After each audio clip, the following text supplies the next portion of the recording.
Hello friends, it is Nomad Brad coming to you from my box truck. We're hanging out on the beach, Bombay Beach, California. I made it. Put in some new LED lighting. How you guys doing? I'm just in here vibing. Man, the LED lights just really change things up. Makes me feel like I'm in a whole new atmosphere. I'm digging it. Digging the lights. It's only taken me 2 months of having these lights to get them put up. It's not complete like anything else in my van, but they're up there. How you guys doing? How's the audio? Let me know. We got all kinds of weird things going on tonight. I'm using my DJI Osmo Pocket 3 as the camera, so that's what you're watching me on instead. Usually I do the iPhone, but not tonight. I wanted to use the iPhone to do the lights to show you guys how it works anyway. So we got the Osmo. I got some spotlights behind me so that we're not totally in the blue lagoon here. And then I got my microphone. There's all kinds of tech happening, but it looks like it's working out. Looks like Starlink is happy. I'm getting the green light. Tells me 3,300 kilobits per second. I guess that's good. We'll take it. Bella E says it sounds great. Lee says your box truck looks awesome. Marcus Allen says audio is good.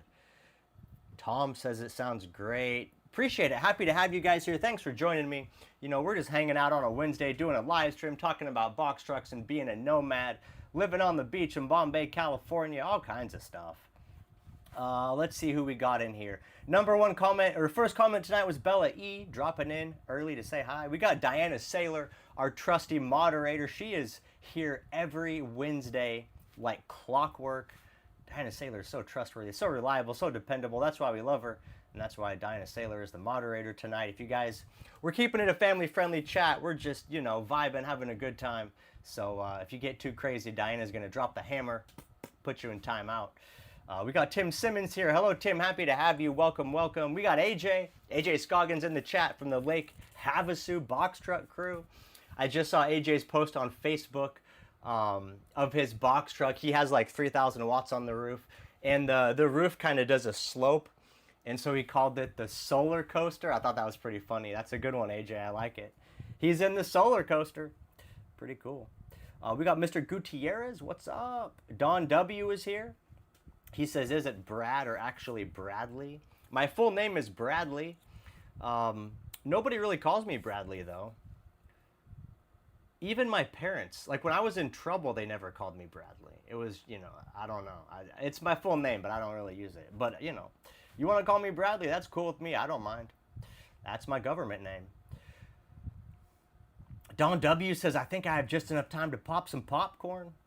Hell yeah, brother. Hope you got that popcorn going. Melody Hart is here. Bill Johnston, Stuart Monroe. Hello, happy to have you. Touch of ADD. We got a touch of ADD in the chat, don't we all? HBA Dave is here. What's going on, Dave? Happy to see you. Happy to have you in the chat, my man. Desert Runner Rick is here. What's up, Desert Runner Rick? I want to give a shout out to Desert Runner Rick. If you guys remember last Wednesday's live stream, I was in a very different situation. The truck was making a bunch of funny noises, and so I pulled over in California to have a mechanic look at it. We did the live stream from a parking lot behind a Planet Fitness, and I kind of mentioned where I was. And so that was on Wednesday. The next day, Thursday, I got a text, or I looked out my window. I got a text from Desert Runner Rick, and he says, hey, man, you know, I came to your location. I brought you some supplies, but I don't see you. And so I texted him back and said, hey, man, I moved down the street. But Desert Runner Rick came out to support. He brought me some water. He wasn't sure if I had enough water or anything. So he was just looking out for the old Nomad Brad. I appreciate it. One cool thing about this community is just how many good people I've met. Just genuinely good people that just want to contribute and help out and just, you know, just hang and you know, have a good vibe. And so Desert Runner Rick is definitely right up there. So he came by, we talked for a little bit. He offered me some water. I had just filled my tanks in San Diego, so I didn't need it, but I appreciate the offer, Desert Runner Rick. Very kind of you. Very kind man. Desert Runner Rick's a great guy. And hopefully you guys can come to a meetup sometime and have some of his delicious home cooking. So let me get you guys caught up. Last Wednesday we had the live stream. I took it to the shop. I'm assuming most of you guys probably watched Sunday's video. And so you'll know that I took it to a mechanic and it was the best mechanic experience I've ever had in all my life of driving vehicles. It turns out the only problem is the belt that O'Reilly's gave me was a half an inch too large. And so the belt was slipping and squealing and causing all kinds of chaos. And so I was so happy because I was mentally preparing that I needed a new power steering pump and they were going to have to special order it and I'd be broken down for several days and be out $1,000. But none of that happened. So I think it really goes to show, when you have like a breakdown or some type of situation with your vehicle, never panic. The first thing you want to do is not panic because sometimes it can be a simple solution. Sometimes it can be easy. And in fact, if you remember back to this summer when I broke down up in Sholo, Arizona, literally broke down. My box truck would not start in the Walmart parking lot. Fussed with it, swapped out the starter, still didn't start, called out a mobile mechanic. Turns out my battery cables were corroded. Simple fix. And it's something I was prepared to do myself. I just didn't know. Just like on this situation, I never would have thought that I got a wrong belt that was half an inch too big, and that was causing all the chaos. So I think the number one thing to keep in mind in this situation is that it might not be that bad. Now, sometimes it is that bad. Sometimes it is, but sometimes it's not. So keep that in mind, guys, as you're thinking about entering the lifestyle, hitting the road, doing whatever. Well, even if it's bad, it's all going to work out. So just don't stress about it. Yeah, Covey Clown says those mechanics were very honest. Absolutely, yeah, that guy was so nice. They had me in and out in 90 minutes from me dropping off the rig, him pulling it in. He knew right away what the problem was. I think they had to have a belt. I don't know if they had the belt in stock or if they had a parts runner bring it. There were several parts trucks that came in and out while I was in the waiting room. But I just hung out in the waiting room, edited the video on my laptop while they were working on it, and I was out of there. And yeah, they were super honest. I mean, they could have hit me for a new power steering pump. They could have hit me for who knows what. But that's why it's really important when you're out of your local area and you're going to an unknown mechanic, it's so important to look at the reviews on Google.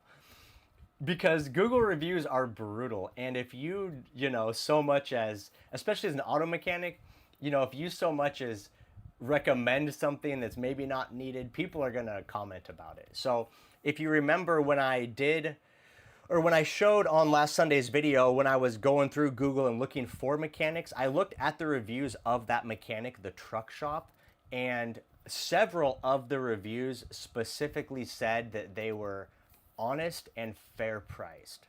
And so that's why I was super comfortable working with them. And my experience was exactly that, honest and fair priced. In fact, I even tipped the guy, because there was like the main mechanic that talked to me, pulled me in, did the work, and then delivered the truck with the keys back to me. And I tipped him $20. I was like, dude, I just appreciate your honesty and also just your quick ability to get me out the door. I was like, your service is above and beyond. Have lunch on me. So super happy about that. It was a good experience. It was half an inch too long, not too wide. If it was half an inch too wide, I would have realized that and I wouldn't have installed it. It was half an inch too long. And so because it was too long, it was slipping. It wasn't, pulling tightly against the pulleys. So yeah, half an inch too long.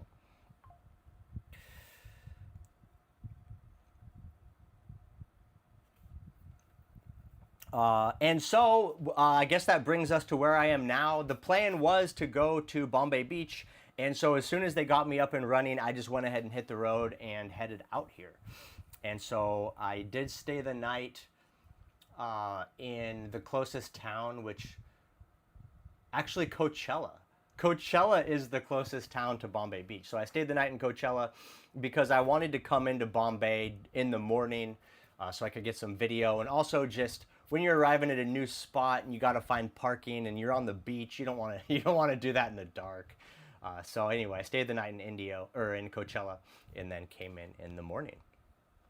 And so that's where I'm at. I would show you guys. It's so beautiful here, but it's dark. It's been dark for over an hour now.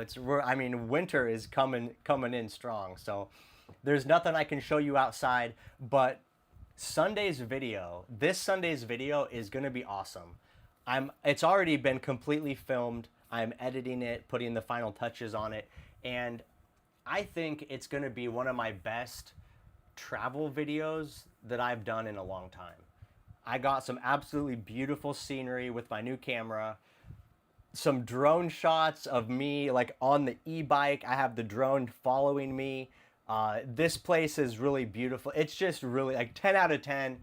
Definitely watch Sunday's video. I'm really happy with it. It's going to be awesome. So, and I'm looking forward to even more videos like that. Now that I'm on the road traveling again, got a new camera, we're kicking it up a notch. So we're going to do some awesome travel videos. And so that's the situation. No Black's Beach. No, I'm not at Black's Beach. Man, I forgot to go to Black's Beach. You just reminded me. Oh man, I fudged up. I totally fudged up. I really wanted to do a stealth camping video there because it's so beautiful. I'm sorry guys, I forgot. I totally forgot. Next time I'm in San Diego. You seem happier today. You know, these lights, man, so before the live stream, I'm setting up my laptop, the software. I got the lights on. I got the music pumping. I'm just kind of chilling, zoning in. So, yeah, I feel pretty good. I wish I could play music on the live stream, but I can't. I'll get a copyright strike. I Googled it just to double check. I really can't. I can't play music. So, you know, what are we going to do? We got to obey. We got to obey the Google gods. Ebike Van Life says, I think they just closed for maintenance. Oh, Black's Beach. I missed it. Geek with social skills. I missed it, bro. I get so many ideas and then I just, you know, life happens and I forget. But I need to have a list of like, you know, places to definitely visit and to share with you guys. Black's Beach is so beautiful. It's a great spot. So what's up? So yeah, I'll show you guys the lights. Explain what's going on. So how I have them right now is over here all the way on the left. That's the bathroom. So they go into the shower stall and then they go all the way across the ceiling. Now they're not complete. What the plan is someone's asking about what about copyright free music? Yeah, I could do copyright free music, but it's not as good, you know what I'm saying? It's not as good, but I should check. I guess maybe I could find something on SoundCloud that would be decent. I'll take a look for that because I know that there are streamers that play music, so I'll have to research that. So on the light strips, what my plan is I'm gonna bring. Can you guys see me? Yeah, I'm gonna bring the strips across at a 90 degrees, and then I'm gonna run them back.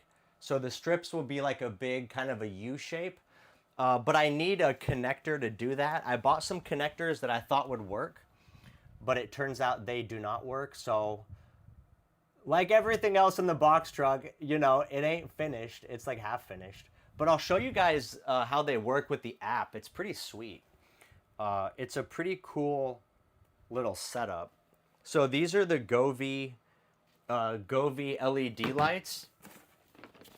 If you guys are curious, this is what they are. I got them on Amazon. It's not sponsored. I paid for them. I actually tried to get wait a minute. I tried to get a sponsorship from Govee, but I couldn't get in touch with anybody. Anyway, I like these. They were only, believe it or not, they were only $100, and it's 32 feet. So for $100, you can basically cover the whole ceiling with LED lights. So they have an app, which is pretty cool. It's pretty intuitive. But what's nice is there's a slider at the top, so you can like dim them, or you can brighten them. That's 100%, and anywhere in between. So that's pretty cool. And then there's a whole bunch of different like color patterns and stuff. And so, you know, you can just find what fits your mood. Let's see what we got. I tried to find one that was kind of just chill. This is called Flow. They have this one, which is kind of cool. It's called Stacking. So look at this. All the lights like stack up. Boo, boo, boo, boo. And of course, you can change the color, the brightness. You can have it where it like plays to music, that type of thing. But there's just all kinds of different settings, different colors, like, you know, chase modes, stuff like that. Some pretty fast things. They had one called, let's see. They had one called Lightning, which I guess it's supposed to look kind of like a lightning strike or something.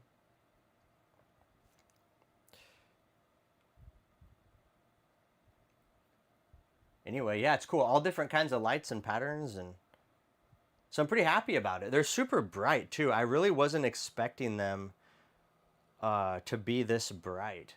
Like the whole box is just, when you have the different color patterns on.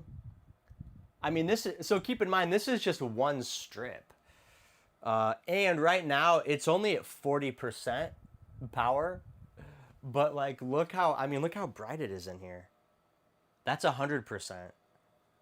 So it's like having that other strip, I'm gonna have to really like tone it down, because that's pretty crazy. I'm realizing too on the live stream, of course, the lights don't look as good on the live stream as they do in person. You know, the little camera lens doesn't do it justice, but it's pretty sweet. I'm excited about it. So for now, I just have like a little piece dangling until I can get the connectors. So, you know, that's what it is. that's van life. That's nomad life. Just, you know, working with what we got. What do you guys think? Do you like the lights? Should I put on regular lights? What are you guys feeling? The lights are 33 feet, the length of the strip. Oh, also you can do regular colors. So like if you just want, here, I think it looks blue on the camera, but it's white in here. Anyway, if you just want regular lighting, you don't want the party lights, you can do that, which is why I got these strips specifically, because some light strips are only white or they're only colors. But this one does both. So I wanted to be able to have it so like if I'm filming, you know, doing a video, I can just have it on white, do my filming, do some cooking, but then also, you know, we got party mode. And then there's like of course, like a warm white, you know, if you just want kind of a chill ambient.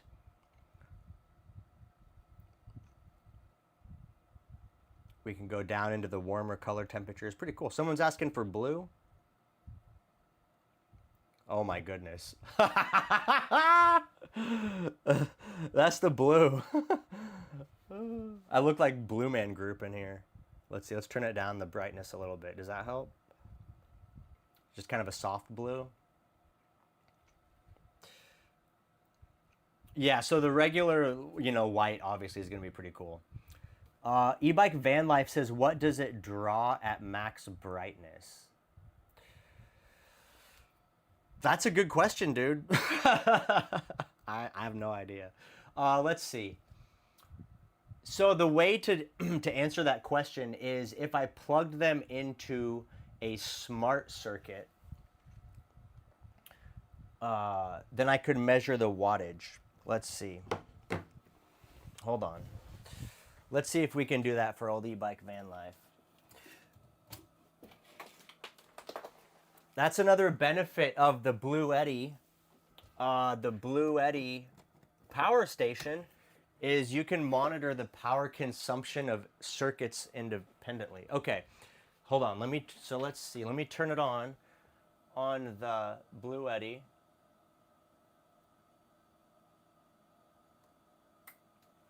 Okay, there we go.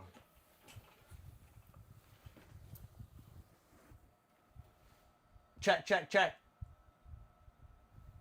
you guys see that? It's in like sound monitor mode. If we're quiet, it goes off. Watch. Audio test. Ah, that's pretty crazy. Okay, so hold on. Reconnect. Well, I got to reconnect now, and then I'll tell you how much power they draw. Let's go to like a regular, what is this? We don't want that. Let's go to a regular, like a color thing. Okay, there's a color thing. Here's 100% brightness. Let's see how much power they draw. We'll see if the Blue Eddy app can even recognize it. Let's see, offline mode. Oh, I gotta log in. Hold on.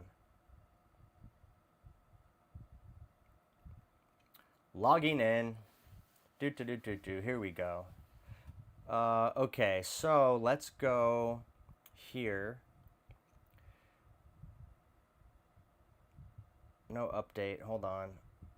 Let's go here, here, here, here. It's been a minute since I've used the app. I gotta figure this out. Here we go. We're doing it. We're doing it live. Okay, here it is. So in the Blue Eddy app, I don't know if you guys, yeah, you can see that, 52 watts. So this is for circuit AC1, which is what I just plugged the lights into. So with the lights on 100% brightness, 52 watts of electricity per hour. Let's see if we turn it down, what it does. Let's go 40. So this is 40%, which is still, I mean, pretty bright. 22 watts. So at 40%, it pulls 22 watts. At 100%, it's 50. What did I say? 55 watts.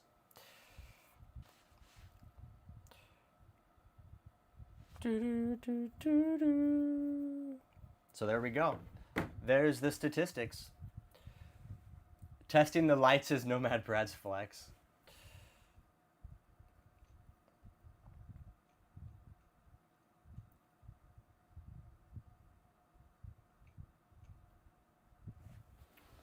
If you guys want to see how we're doing on the power consumption, so keep in mind, you know, now that it's winter time,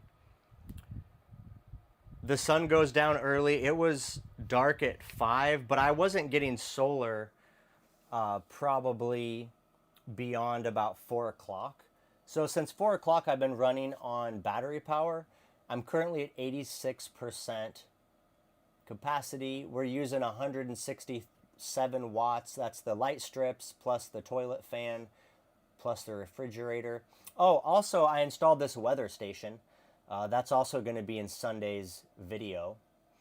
Been wanting to do that for a while. So we can see it's 76 degrees outside, 24% humidity.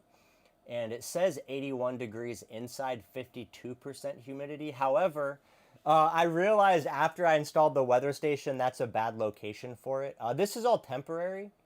But the problem is my Blue Eddy has these cooling fans on the top, and so it's blowing hot air from the inverter right onto this weather station. So that is not an accurate temperature. It's a lot cooler in here. It's probably like 75, 76. I've been running the AC today. But anyway, all this is temporary, both of those screens. What my plan is I'm putting, you know, doors on the front of this cabinet. And so I want to flush mount the touch panel and the weather station right into the door right here. So that, you know, we'll do that in Yuma. Everything's just temporary. When you're living in your rig on the road, you know, and you're like building, but also you're traveling, it's, you know, you do what you can do, but it's definitely, this is definitely a very different experience from somebody who, you know, was just building out a rig from scratch, you know, at home or at a shop, and then you can just go through the process and, you know, complete a project and move on. We're out here in the weeds. We're out here in the weeds. What do we got? Deaf Shelty Mom wants purple lights. Let's see if it should do purple. Color. purple. This is purple. Ooh. Ooh, look at that. Purple rain. I feel like Prince up in here.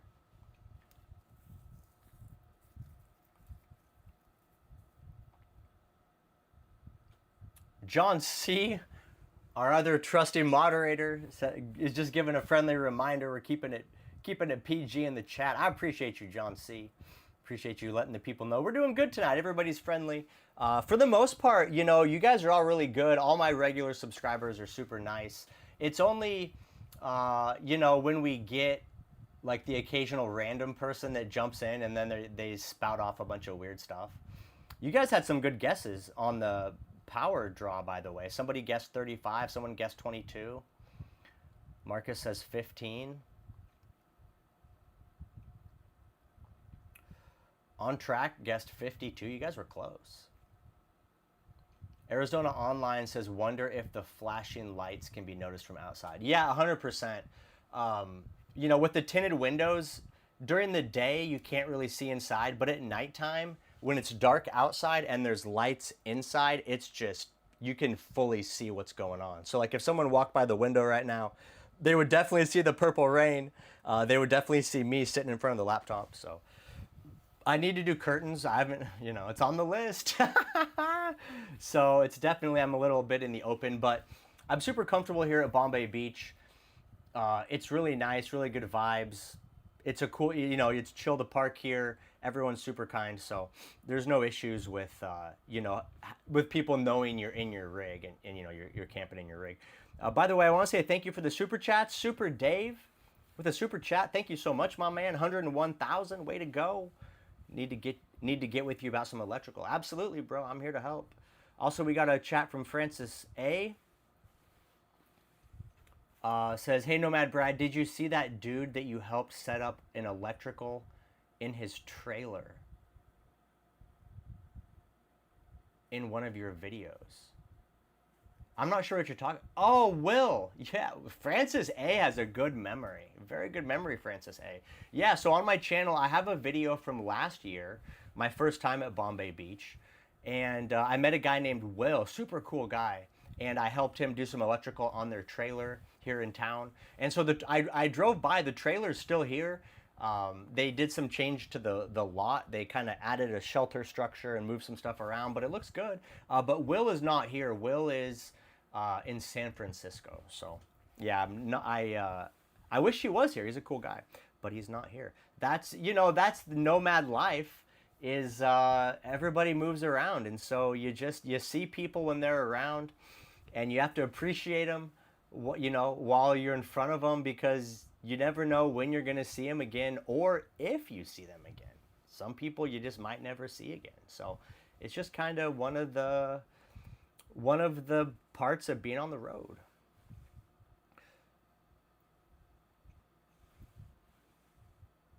Have you had your heater working yet? Barry's asking about the heater. I haven't used the heater yet. It's just not cold enough. In fact, the weather at Bombay has been pretty warm.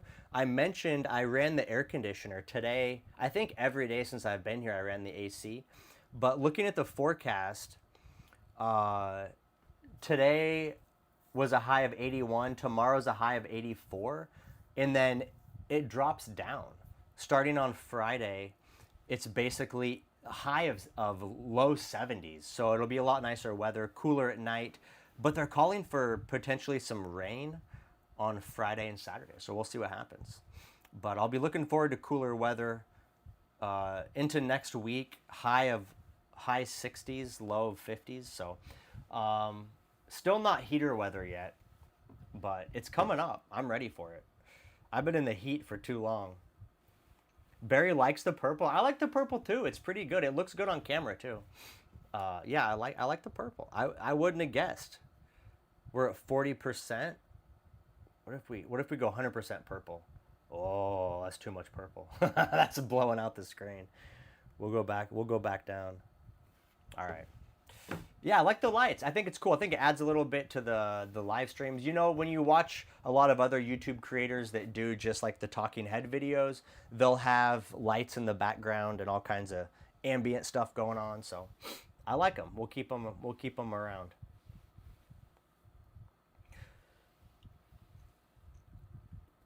Johnny Johnny Boski, watching you about 5 to 6 months. Love the channel. Thank you, Johnny. I appreciate it. Purple is so pretty.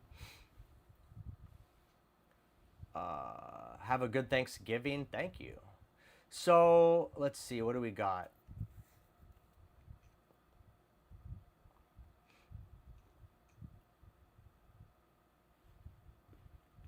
Let's see. David says, when will you be doing an update video about the new Blue Eddy system? Curious if it'll be worth the money. Yeah, so I am going to do an update video on the Blue Eddy system. Excuse me. I'm going to do it. I'm going to wait till I get back to my dad's in Yuma. I want to, live with it for a few months before I give you guys an update. The whole point of the update video is to let you guys know how it's been functioning after I've been living with it. And, you don't want to do an update video after 30 days. I mean, you want to really get some runtime on it to make sure all the features are good. And I need to do a firmware update. And in order to do an update, I have to power everything down. And so honestly, I'm a little nervous to do a firmware update on the road because it's a brand new product. And, if something happens, that's my entire power system. And I don't want to be in a situation where I update the firmware and something happens and then it doesn't work. I don't know. That's just the way my mind works. So I'm going to wait to do the update until I'm at my dad's in Yuma. In case something happens, at least, I have support. I can run an extension cord or something. So that's the plan. Look for an update in December, which is only, 3 weeks away. But yeah, there'll be a Blue Eddy update video, 100%. 100%. And we'll talk about everything. We'll talk about the Blue Eddy, kind of the power consumption, how it's all working, the solar panels, just the whole electrical system overall. We'll talk about some power consumption on the mini split and just kind of walk you guys through how the whole system is working. I talked to a guy the other day that has a box truck. Melody wants orange. I talked to a guy the other day that has a box truck that I did some consulting for with him on his electrical, and he didn't install enough batteries. And so now so that's orange. It basically looks like white. It's not very orangey. Let me see if I can adjust it. There's also a manual color wheel. Let me see if I can get a more true orange. I think orange is kind of a tough color.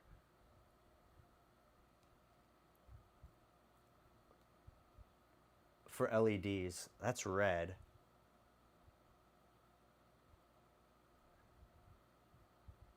It doesn't like the orange. That's like pink. That's no good. Yeah, there's no Nomad Brad orange. It's a tough color for LEDs. They can do red and pinks, but orange is kind of tough. Oh, there we go. That's pretty close to orange. Did I freeze?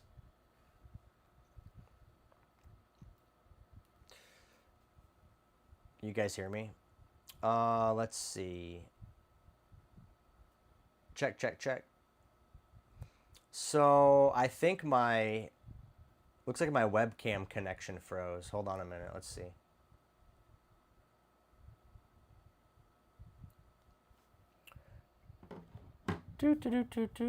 Technical difficulties.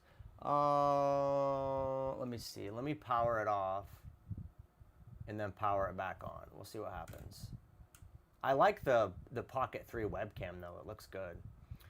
But now we're on the laptop. This is just, live streaming with technology. It's always, you're always at the mercy of the technology. There we go. We're back. Okay, I just reset the camera. I don't know. Anyway, so for me in here, like with my eyes, this is orange, but on the screen it looks red. Diana Sailor likes the blue. I agree. I like the patterns and stuff. I kind of like some little moving around action.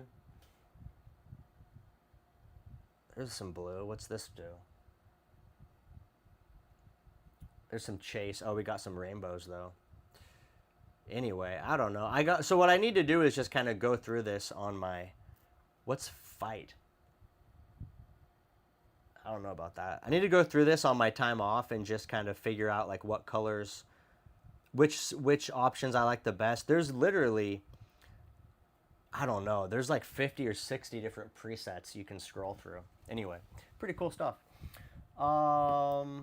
Yeah, so we're back. The Pocket 3 is working again. Oh, Def Shelty Mom likes the orange. HBA Dave says I'm in hell.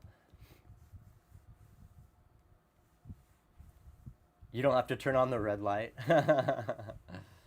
Backdoor would make a great screen projector. Yeah, I agree with that. You could totally project onto that back door. That's a good idea, actually. Although I'm gonna have a big window in there pretty soon, so then not so much. Night at the Roxbury. There you go. Let's see. So what's going on? So I'm in Bombay Beach. I've been here since Saturday. I got here Saturday morning. It's now Wednesday. I have all the footage I need for Sunday's video. So I'm probably going to take off in the next day or two and go back into town. I need to get more groceries. I've accumulated quite a bit of trash, like more than normal. I don't know what's going on, but somehow I have like a lot of trash I need to throw out. And I need more food. So I'm going to go back into town. And so maybe next Sunday's video will probably be a stealth camping in Coachella, stealth camping video. We'll do a cook, maybe like a cook a meal or something in a parking lot. You know how it goes. Yeah, I definitely need a shower. It's been a week since I had a shower, so we'll take a shower. And then the following week, so the ultimate goal is I'm going to Vansgiving, which is a nomad meetup out in the desert. I've never been, but it looks cool. They had hundreds of people last year, and I think this year is no different. I'm in a group chat for Vansgiving, and there's just in the Instagram group chat, there's like 150 people who have like checked the I'm going box. They did a poll. So I think there's going to be a couple hundred people there. Should be fun. So that's the goal. But that's not until, Thanksgiving, which basically I'll go out there the week of the 24th. So it gives me 1 week in between. So I'm thinking next week I might go out to Slab City. Believe it or not, I've never been to Slab City. In all my nomad travels, I've just never stopped there. So I think I might do that next week. So this Sunday's video is a Bombay Beach video. I'm really proud of it. It's an awesome video, so definitely check that out. Next week will be stealth camping in Coachella. And then the following week will be most likely at Slab City. And then after that, I'll be going to Vansgiving. And I might be out there for a couple weeks. Most people come early and then stay late. So I'll probably go for a couple weeks. Yeah, so that's kind of what's coming up. Just so you guys know what's coming up. Pat is asking, how do you heat shower water? Well, with an electric water heater. I don't have it installed yet. But that is how I will heat it when I get to that point. I haven't done the shower yet at all. I'll do that in Yuma. Pillowhead Creations says, say you only had 2 500-watt panels for your system. Will that be enough? No, I don't think so. No. So on my last van, I had 1,200 watts of solar, and that was a good amount. That was comfortable. I think if you only had 2 500-watt panels, you could get by, especially in the summer, but in the winter, I don't think it's enough. What happens in the wintertime is the sun, it shifts direction in the sky. So during the summer, the sun is directly above you, and you have like 6 to 8 hours of daylight, depending where you're at, where the sun is directly overhead. So you get a ton of opportunity to absorb energy from the sun. But in the wintertime, the sun shifts lower on the horizon. And so you're not getting direct sunlight onto your panels. Most of the day, your panels are getting like kind of an angle. So right now, I have 2,000 watts on the roof. I'm only getting like 1,200 watts is like the maximum solar that I'm getting at any given time. And you only get about, maybe 4 hours of that sunlight, and then it drops off. So You know, if you only had two 500-watt panels, you're never going to see a full 1,000 watts. Even in the summer with the sun right above you, you'll probably get like 800 out of it is probably a realistic number. In the wintertime, you might only get, I don't know, maybe 700, maybe 600, 50%. Right now, I'm only getting 50%. I have 2,000 watts. I'm only getting about 1,000. So yeah, it's not going to be enough really. Yeah, whoever asked about the e-bike, I have a folding e-bike. I keep it in the front seat. However, I want to put a e-bike rack on my rear bumper because I'm tired of folding it and like loading it and unloading it. It's a process, and I'm less inclined to ride my e-bike because of the process of removing it versus if it was on the back and I could just undo a couple straps and have it off the rig, then I would be much more likely to use it. So that's what I'm going to be doing. And I'm also going to do a different e-bike. I like the e-bike I have now. I do like it, but I really miss my mountain bike. I had a specialized mountain bike before I had my e-bikes. Oop, hold on. And so the one issue I have with all these e-bikes is they're heavy and they're bulky. Like the frames are just they're way bigger than they need to be. I don't understand why. But all the e-bike frames, it's huge aluminum tubing. Everything on it is just massive and heavy. And so the bikes themselves are heavy. I don't know exactly what mine weighs, but it's got to be like 70 pounds. And so what I'm going to do, I'll show you guys what I'm going to do. It's going to be kind of a fun project. So I was talking to eBike Van Life about this. There's a company that makes a mountain bike e-bike that's super lightweight and minimalistic, but it's really expensive. It's like $5,000. And I'm not going to spend $5,000 on an e-bike. It ain't happening. Ain't no way. But I came across, so there's these DIY e-bike conversions you can do. And so I found this guy, and actually eBike Van Life mentioned him, Sir Ronster. Oh, let me share this with you guys. Hold on, I'm going to show you guys this. Show you guys this video here. Hold on a minute. Right here. What are we doing? This. Oops. Hold on.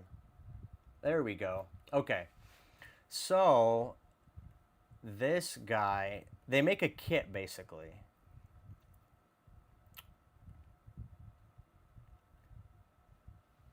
And so you can get a regular mountain bike. And this guy, actually, like I said, I had a specialized mountain bike before. And I sold it. I wish I didn't now. I wish I didn't sell it. I sold it because I don't have anywhere to put it, and I didn't want to leave it at Dad's place. And so, what is going on here? Oh, this is all weird. It's all small. Anyway, okay, well, I don't know. We'll do that.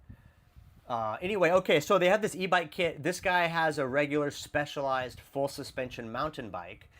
And then there's this motor kit you can get, and it just installs down where the crank is at. Let's see.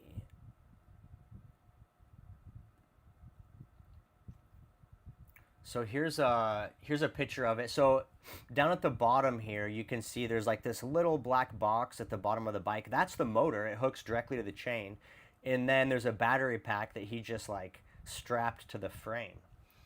But then it still has like a regular controller on it and a throttle button. So you basically get all the benefits of a regular e-bike. It's fast. It's the same basically power as the one I have now. It's 750 watt motor, and it has a big lithium battery. So you can still go 30 miles an hour, and it has all the conveniences of a regular e-bike. but it's just a lot more low profile and a lot lighter weight. All right, I'm going into mode 3. And so he's just like cruising down on it. Anyway, so I want to get an e-bike like this.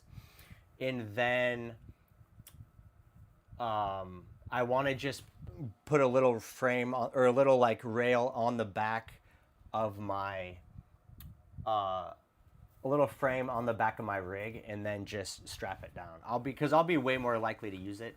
Anyway, so I'm just going to do that and just like DIY it, build it out. That's what I'm planning anyway. I think it's pretty cool.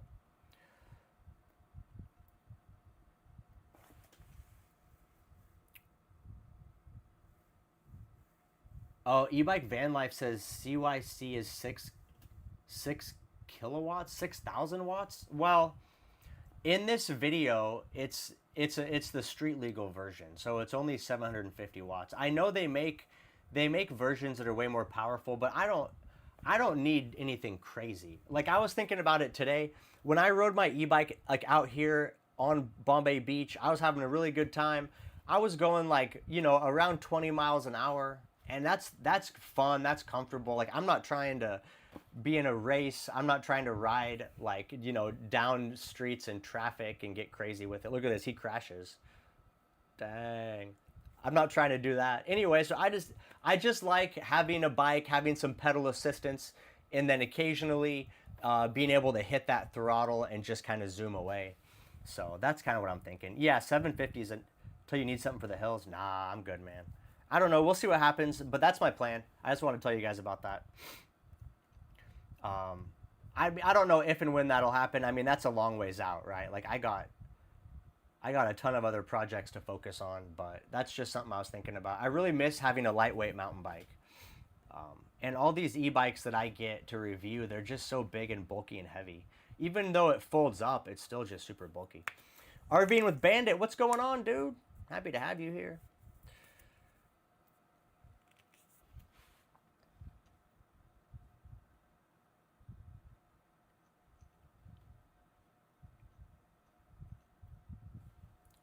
Diana Sailor says, that's what I need? Hell yeah.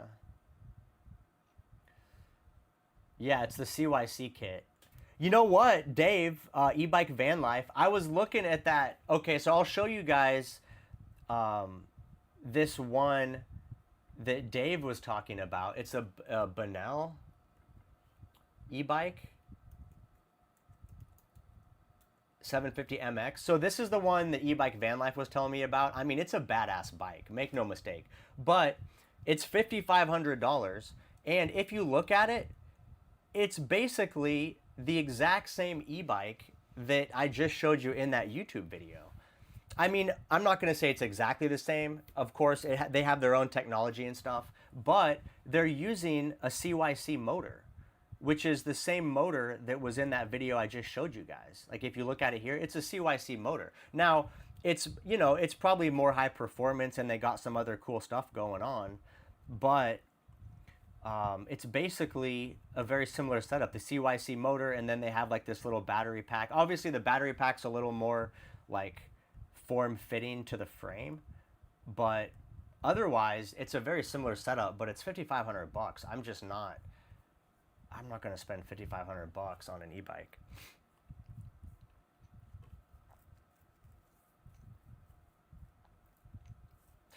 Eunice Duncan says having a bike to run errands would be great while parked in the city. Absolutely, yeah. So when I was camped out in San Diego, if you guys noticed on the videos I published, I use the e-bike quite a bit. It's super convenient to be able to have it, to just go cruise into town, get groceries, pick up packages from Amazon, get a haircut, you know, do whatever you need to do. It's super convenient. And especially if you don't want to have to like lose your parking spot, right? So if you're parked in a cool location and you know, you don't want to drive out with the fear that that spot might not be there for you when you get back, then it's nice to be able to leave the rig parked and just take the e-bike. Especially when you're in a big rig like this box truck and you have to go into the city and, you know, parking might be tight. It's just so nice to be able to hop on that e-bike. So it's definitely very, very handy.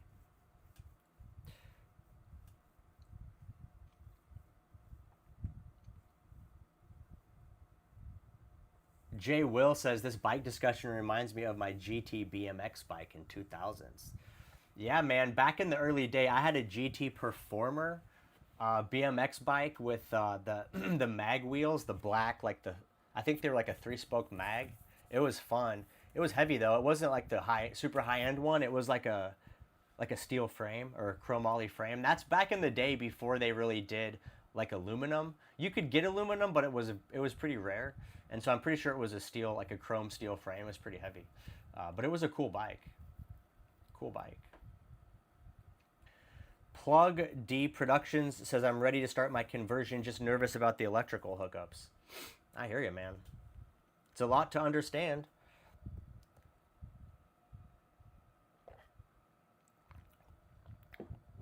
If you guys want help with electrical stuff, I'm open for consultations.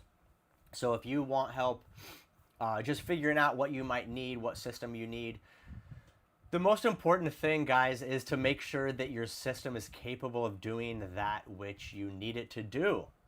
Like I mentioned earlier, this guy that I consulted with on an electrical build out,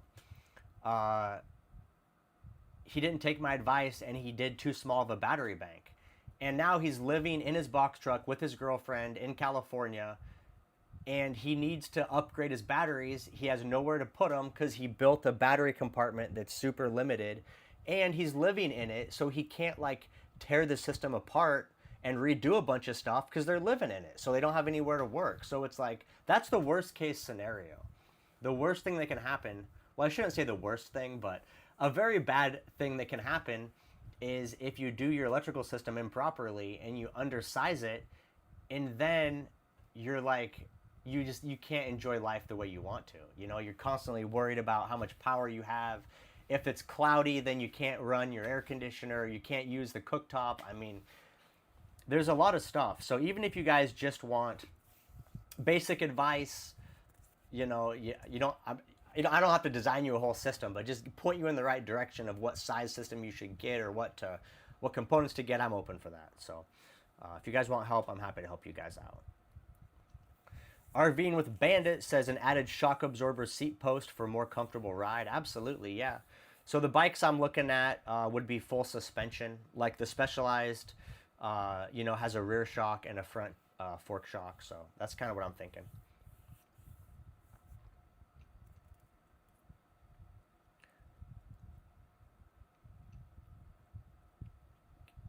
Can you help me with wiring for my robot girlfriend? Man, I don't know anything about wiring up robot girls. That's definitely, I can't help you with that, man. Get a big battery pack. That's all I can say. Get a big battery pack. And if she gets mad at you, just unplug her. Pillowhead Creations says, just got the last bit of stuff for my plumbing, for my conversion. Your videos helped a lot. Hell yeah, man. Happy to hear it. Happy it helped out. How was For Sure Truck set up? Anything you'd change? Oh my goodness. So he's talking about Zach's rig. The For Sure Truck, I really didn't. I just helped out wiring some outlets. He had Mark and Marcus doing the majority of the build, and they did all the electrical. They planned it out. I didn't have anything to do with that. And it was a huge system. I don't even remember the specs on it, but I want to say he has like 20,000 watt hours of battery, I think, maybe more. He just has a monster electrical. It's huge. It's a huge electrical system. But the problem for him is he doesn't have enough solar on the roof. He only has like 51525. I think he only has 2,500 watts of solar, which is a lot of solar, but not in relation to the size of his battery bank.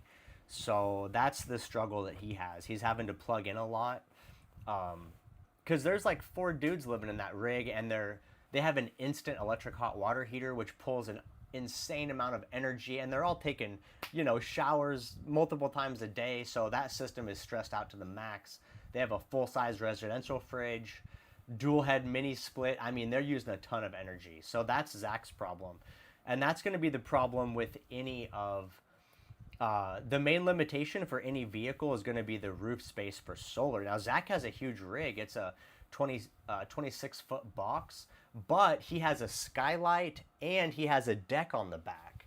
So, you know, Nomad Brad always gives the advice, fill the roof with solar and, you know, just give up the skylight, give up the max fans, give up the deck, and you will be happy that you have all the energy you need. If he would have filled the roof with solar, he probably could have an extra 1,000 watts. He could probably have 3,500 watts on the roof. Anyway, that's the for sure mobile.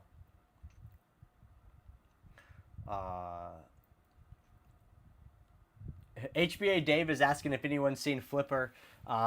Flipper got upset with me. I don't know if you guys caught it, but on my diesel heater install video, for some reason, Flipper is he's very much into electricity and green energy, and he very much dislikes fossil fuels, to the point that he was like verbally upset with me in the comments that I installed a diesel heater because it's not electricity. And so in his mind, electricity is green and good and fossil fuel is bad. And I'm not here to make that argument, but he got really upset and he said he was going to unfollow me because I installed a diesel heater. So I think Flipper is no longer with us. So I wish him the best, but he probably will not be around anymore. Although the thing I would like to say is, my argument is that anybody living in a vehicle has a much smaller carbon footprint and environmental impact than anybody living in traditional sticks and bricks. However you want to lay it out, even though we're driving around in our vehicles, I've done the math. I use less fuel than a regular person driving a Honda Civic, commuting to work every day, going to the grocery store every couple days, going to the gym, going out to restaurants. I use less fuel than a regular commuter car. And, you know, I don't have public utilities. I'm using much less water. I'm not hooked up to the grid.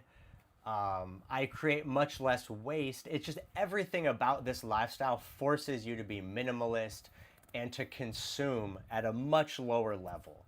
And so, again, I'm not trying to say I'm better than someone that lives in a traditional house or an apartment. I'm just saying the amount of resources that we use living in vehicles is significantly less than anybody living in an apartment or in a house. So anyway, in that regard, I am on the green team. I'm on the green team. Marcus Allen says, come back, Flipper. Yeah, Flipper was a nice guy. I mean, he was pretty active in the comments, and he was in the live streams a lot. Riv says, experience with a Hino or a Hino. I'm not sure how you pronounce it. I have no experience with one. I think the only thing to consider with something like that is parts might be a little difficult to get. So that's always my concern as a nomad, is that a lot of times you find yourself in unfamiliar places, small towns with limited resources. And so one thing I'm always considerate about is you want to make sure you pick a vehicle that parts are, you know, easy to get access to. So any of your standard stuff, Transit, ProMaster, Econolines, you know, shuttle bus or a box truck with an Econoline or a Chevy cab chassis, you'll have no problem getting parts.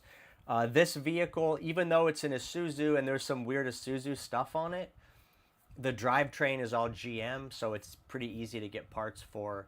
I had some issues on this one with the power steering pump just because it's an older vehicle. It's from 2006, so the power steering pump, it wasn't hard to get, but it was 2 days out. I had to order it, so it wasn't in stock.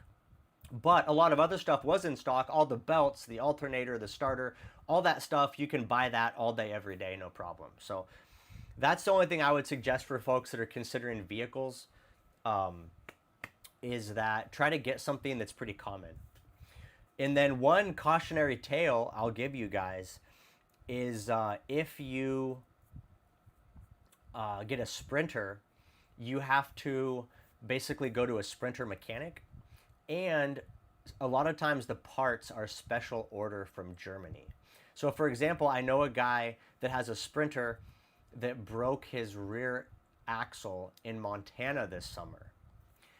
And he was out in some boony town in Montana, and there were no rear axles available in the country. His only option to get a new rear axle was to order one from Germany. And not only was it going to cost him like $4,000 just to obtain the axle, not including labor to replace it, it was like 4 to 6 weeks to get the part because it has to come over on a boat from Germany. They can't stuff that thing in a FedEx plane and fly it. It has to go on the slow boat. So, I mean, that's the like ultimate nightmare for a Nomad is you have a super expensive repair and you got to wait 4 to 6 weeks just for the part, and then swapping out a rear axle on a Sprinter, that's probably it's probably a week for them to install it. So you're out of the game for like, by the time it's all said and done, you're out of the game for 2 months. So that would be my recommendation. And you know what's funny story about that? On my very first van, my blue Econoline, my 2005 Ford E250, I took it to a mechanic in Arizona before I hit the road. And I told the guy, I'm traveling across country. I need you to check this whole thing out top to bottom. And he found out my rear axle was damaged. There was something with the differential. Somehow something happened, and he showed me there was like a huge gash in my rear axle from the differential or the gears or something. So he says, you need a new rear end. The whole thing's got to be replaced. But because it was a 2005 Econoline, he literally found one at a junkyard. It was like $700, and he had the whole thing changed out in 2 days. So just for some contrast, right? Sprinter rear axle, 4 to 6 weeks for parts, $4,000 for the part, another couple thousand for labor. 2005 Econoline, whole rear end for $700 out of a junkyard, and a couple days work to install it. I don't remember what the full price was, but yeah, I was out the door for probably a couple grand. So just something to keep in mind.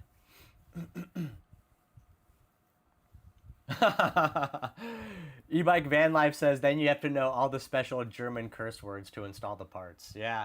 Ebike Van Life, he's a funny guy. He definitely, when he gets into working, he also gets into cursing.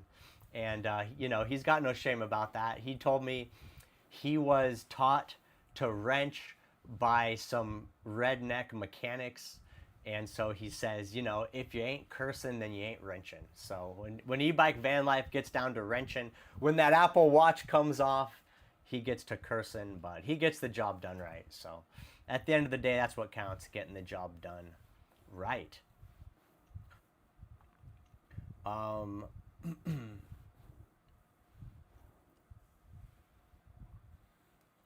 Melody Hart says, we follow a couple that's driving through Africa. Their turbo broke on their Sprinter. They barely could get it fixed until they made it to South Africa. Yeah, there you go. I mean, if you're cruising through Africa, I don't think you're going to be able to get parts on any vehicle. Driving an Econoline ain't going to help you out. Parts are going to be pretty scary. I don't even know what vehicles they use in Africa. Probably something we don't use over here. But yeah, I mean, that's a whole nother journey. That ain't for me. That's too much stress. Dana Roberts says, watching in Santa Cruz with my hubby. We love your content. Look forward to your videos. Thank you, Dana. Appreciate it. Watch Sunday's video. It's going to be great. I know you're going to like it.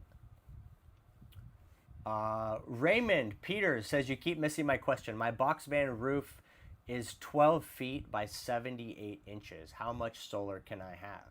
That's a good question, Raymond Peters.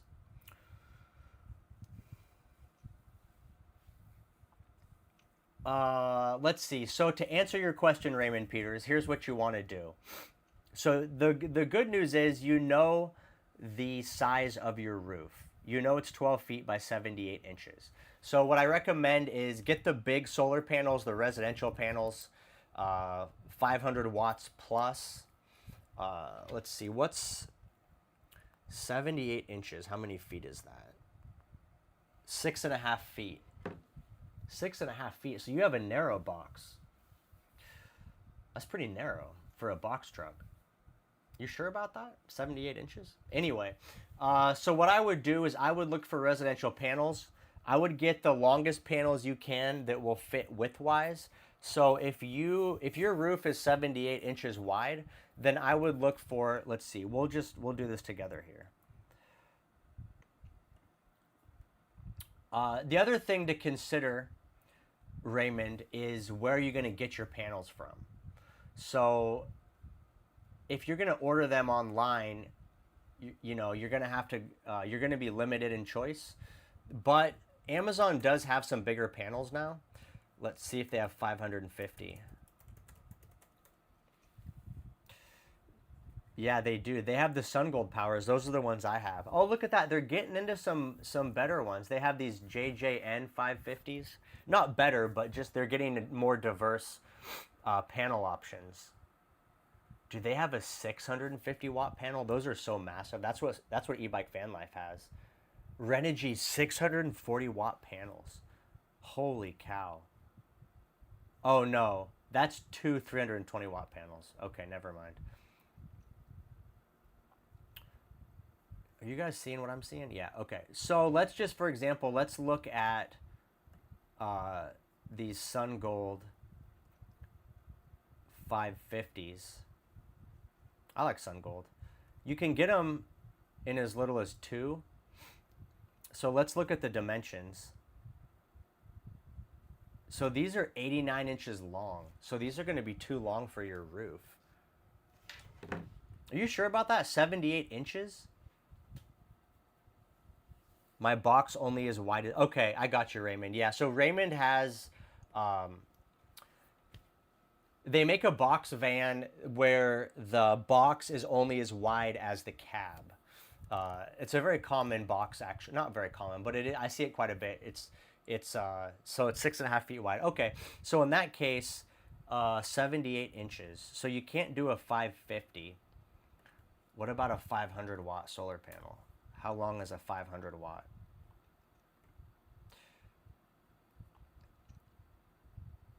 $82 inches. That ain't gonna work. Dang. Renogy. Let's see. What does Renogy have? I think they have like a 300 something.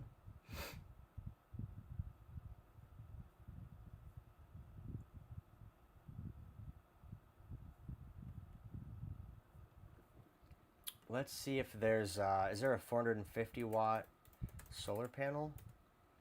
What do we got? 450. Here's a Sun Gold 450. How long are those? 75. Here you go. This is it. Okay. So for Raymond. Oh, you can't see this. Sorry, guys. Hold on. Here you go. Okay. So we got these Sun Gold Power 450 watt panels. If you look down here, they're 75 inches long. So you have a 78 inch roof. This is about the max you're going to fit. And then they're 44.6 inches wide. And you said your roof is 12 feet. So if we go 12 foot times 12 inches, that's 144 inches. If we divide 144 inches by, what was the width? 44.6. You could fit 3 of those on the roof. So that's 1,350 watts is what you can fit on the roof, Raymond. So that's about what, well, no, I had 12 something on the roof of my Econoline. So there you go. So that would be my recommendation for you, Raymond. I would get 3 of these. Now the challenge is these panels only come in 2 packs. So I don't know, you have to figure that out.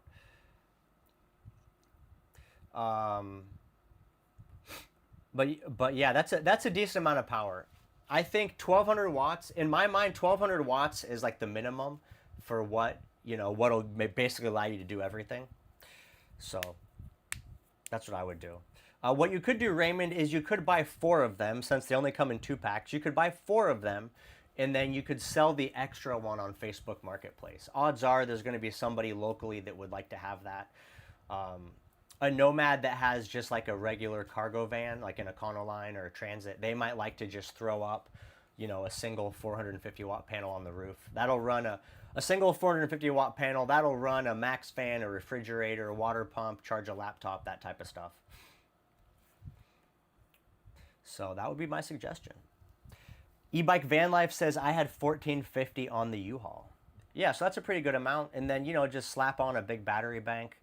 At that point, I would do a large battery bank. I would try to do like 10,000 watt hours. That's a pretty good amount. And you can charge with 1,300 watts on the roof, you can comfortably charge a 10,000 watt hour battery bank.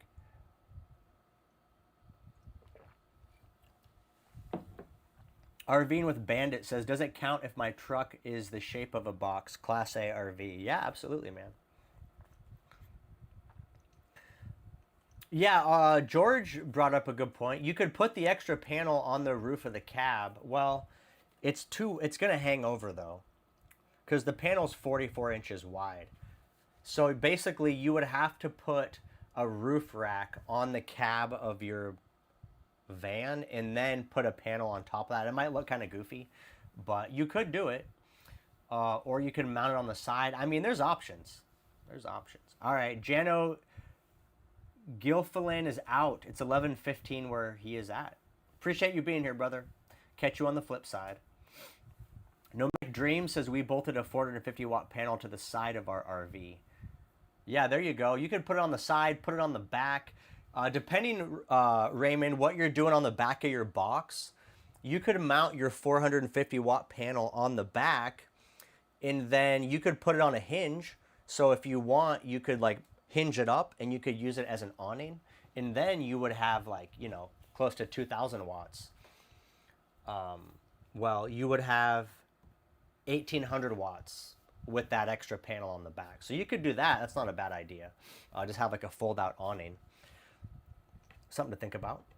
But yeah, that would be the... So that's just how to do it for anybody that wants to know. How do you figure out what size panel? Measure the roof of your vehicle. I recommend doing the big panels, doing it widthwise across the box. That's kind of the best layout. And then just look around online within your dimensions. If you have a wider box, you're going to have a lot more options. If you have a 7.5 foot box, which is pretty standard, that's what my Econoline had. That's what this one had. Well, this one's a little more, but anyway. If you have a 7.5 foot roof, then you'll have more options. Raymond has a FedEx 4x4. Raymond's got a step van. My van is an ex-FedEx 4x4, so I want to keep it. Yeah, I hear you, man. Absolutely. That's cool. Good find on the 4x4 step van. There you go. I'm assuming it's a step van. I guess it could be a box. I don't know. That must have been like a rural FedEx truck. I have seen where FedEx and UPS, they have 4-wheel drive vehicles. If you're in a location where, it's like dirt roads and stuff. Let's change up the lights. What else do we... Oh, that's too much. That's a little too crazy. How about that? That's like the circus. I feel like I'm at the circus. Your Blue Eddy RV5 can do 2 18 kilowatt solar arrays? No. No, 1,800. No, the RV5 can do 1,800 watts, which is 1.8 kilowatts solar, times 2.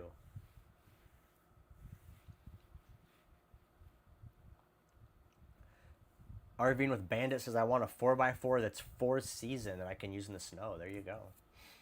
Heck yeah. I like it.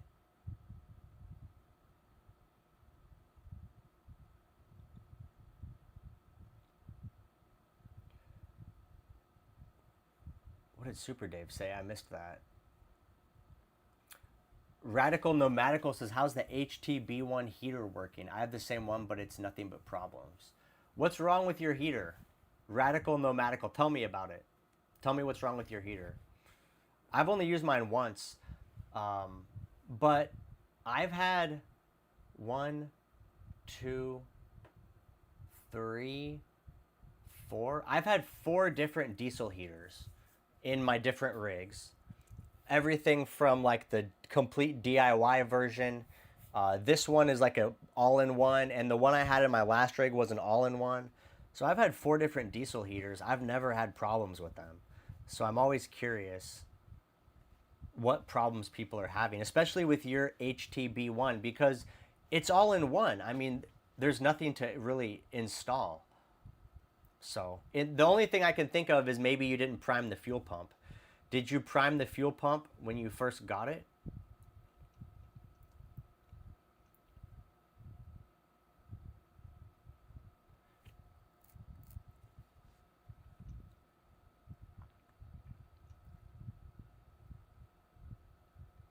Radical nomadical. That's my question for you. Did you use the remote to prime the fuel pump? What's code 8? Is that electrical? That might be an electrical issue. Hold on.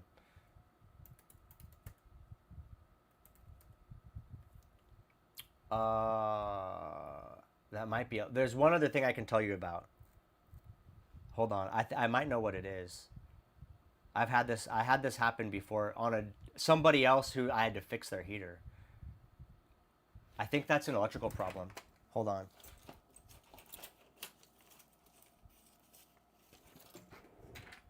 Let's see. Flame out. It's flame out.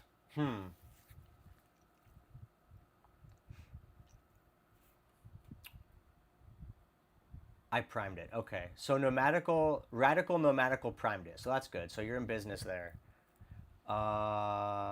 Let's see. HTB1. Let me see if I can look this up. Hold on. HTB1 diesel heater manual.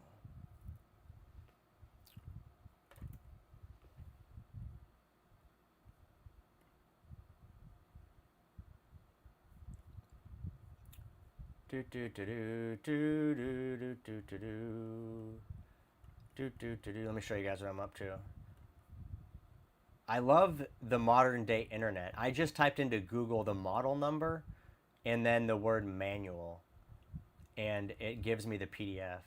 Absolutely love it. So what I'm doing is I'm in the instruction manual for the heater, and I want to go down to the error code section and see what it says. Where is it? Oh, hold on. Error codes. Refer to the user manual's specific section on error codes. Where is installation? Where is that?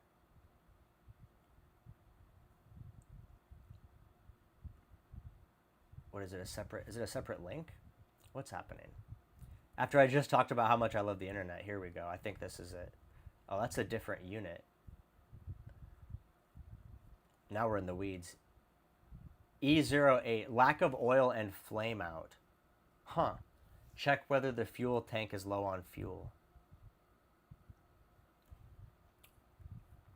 Okay, that's not what I was thinking. I was thinking it was an electrical issue. It's not. I think my webcam just cut out again. Oh, here it goes. Yeah, so I've changed the settings for fan speed and oil quantity numerous times. Nothing has worked. Yeah, so it's a fuel issue. That with that heater, everything is built in. The fuel line is very small. It's very short, I should say. So it's not like the fuel is kinked. I don't know if there's a fuel filter in there. I mean, it's hard to say. It could be an issue with maybe there's like something in the fuel tank, maybe some debris got in the fuel line. I mean, the good thing about that unit is you can just open the side up and you have access to all the components. So, you know what I would do, radical nomadical, is I would run it with the door open and just observe what's happening.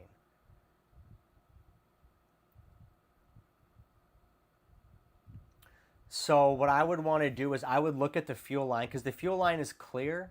So like, when the fuel pump is ticking, tick tick tick tick tick tick, you can see the fuel moving through the pump or through the line. So I would just want to look at it visually and make sure you're seeing the fuel and there's not like an air bubble or something going on, a restriction. I would want to look at that and just make sure it's getting the fuel. But beyond that, I would say it's probably an issue with one of the individual pieces. I don't think it's a setting issue. Maybe there's something wrong with the pump, or something internally. Maybe you just got a bad unit. It looks okay when it's running. Yeah. So I mean, on something like that, I don't know. I would try to just. I mean, I guess can you not return it? I would try to just get a new one.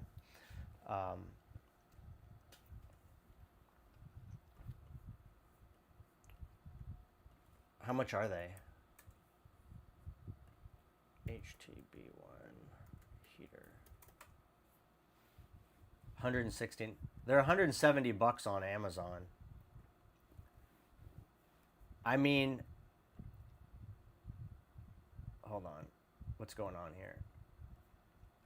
It's $170 on Amazon.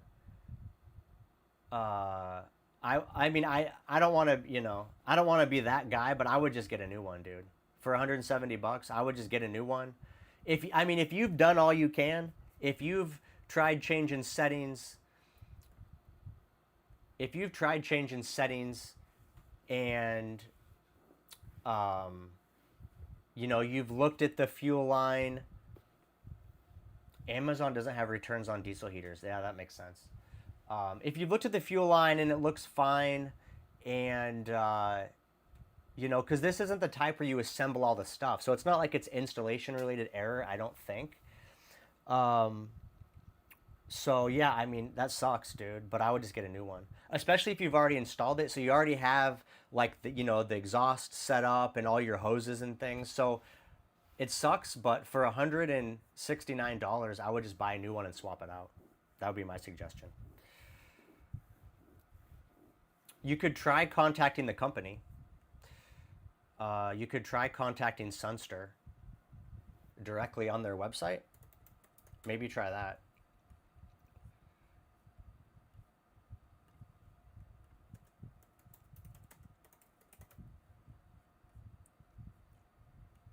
So, hold on. Here's their website. sunsterdirect.com.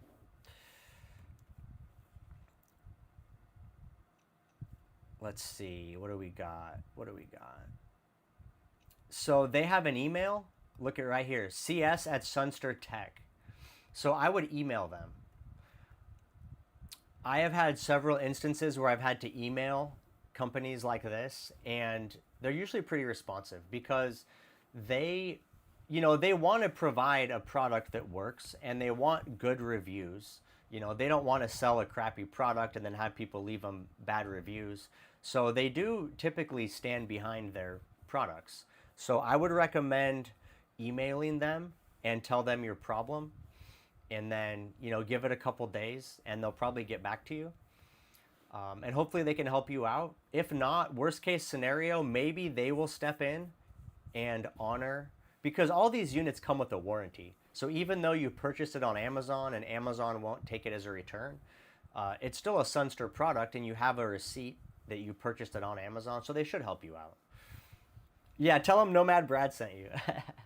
So that would be my suggestion. You can keep trying to tinker with it. You could pull the fuel lines out and try to mess with it, but I would contact support first and then maybe try to get an exchange unit. And worst case scenario, I would just buy a new one. I mean, it sucks, but it's only 170 bucks. I just get a new one, swap it out. All right, brother. Yeah, you're welcome, man. I wish I could be more of more help, but all the issues that I've had on diesel heaters have been from the DIY versions, where you have to install the fuel pump on your own, install the filter, you know, do all the wiring and hoses. That leaves a lot of room for error. That's where you can mess stuff up. I've also had an issue with somebody that installed too small of a power wire, too small of a gauge. So if you have a long run, here's something to think about too, Radical Nomadical. It's a 12 volt, I think it's a 12 volt heater. It's probably 12 volts. Yeah, because I went through my step down converter. So if you have a long run of wiring between the heater and the electrical cabinet, if you're using small wire like 14 gauge or 16 gauge wire, you can get a really big voltage drop. If you're going like, you know, 10 feet or more. And so that diesel heater actually pulls a lot of amps when it's running the glow plugs, when it's starting up. And so I had to fix a diesel heater for somebody before. And they were having kind of a similar issue where it would like fire off a little bit and then it would quit. And it's because the voltage was dropping because of how long the wire was, and the wire was undersized. So I would recommend using a 10 gauge wire. I always use 10 gauge wiring on my diesel heaters, and that's what I did on this one. So the wiring from my panel to the diesel heater is 10 gauge, and then the wire from my 10 gauge into the diesel heater is like, I don't know what they use, but it's pretty small. It's probably 12. It might even be like a 14 or something. But that's something else to consider, is you might look at the size of your wiring. It could be a wiring issue. Oh, you have the AC outlet. Okay, I have it plugged into my AC. Okay, then it's not wiring. So there you go. So we eliminated that issue. All right, brother. Well, good luck to you, man. I would first send them an email, and I think they'll try to help you out. If they don't help you out, I just buy another one. Bite the bullet, man. It sucks to be cold. And what really sucks is struggling with something that's unreliable. I mean, that's a headache. It's a nightmare. It's frustrating. It's stressful. And it's like, you know, it ain't worth it, bro. It ain't worth it. Don't be stressing out, man. Get a heater that works.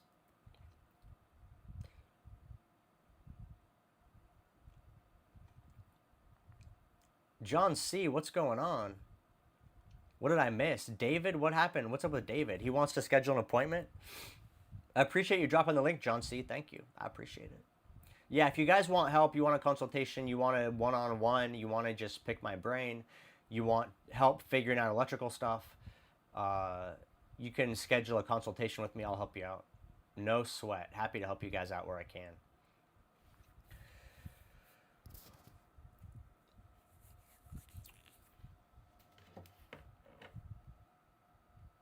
Arvine with Bandit, did you get the squeak fixed? Yeah, man, it was my serpentine belt. It was too large.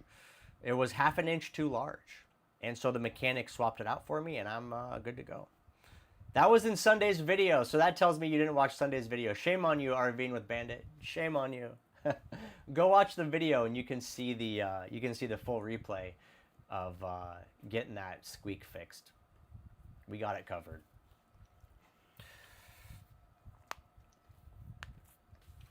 All right, guys, that's it for me. I'm going to wrap it up. We went 90 minutes tonight.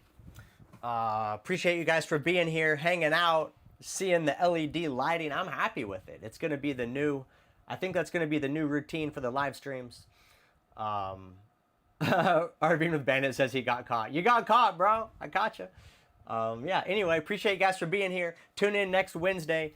I'll probably be in a parking lot in Coachella. I want to say thank you to the moderators. They've done a wonderful job. Thank you to Diana Saylor. Thank you to John C. for hanging out and helping field questions, dropping links in the chat. I appreciate you guys so much for being here. And I appreciate everybody for watching, liking the videos, commenting, hanging out, bringing the questions.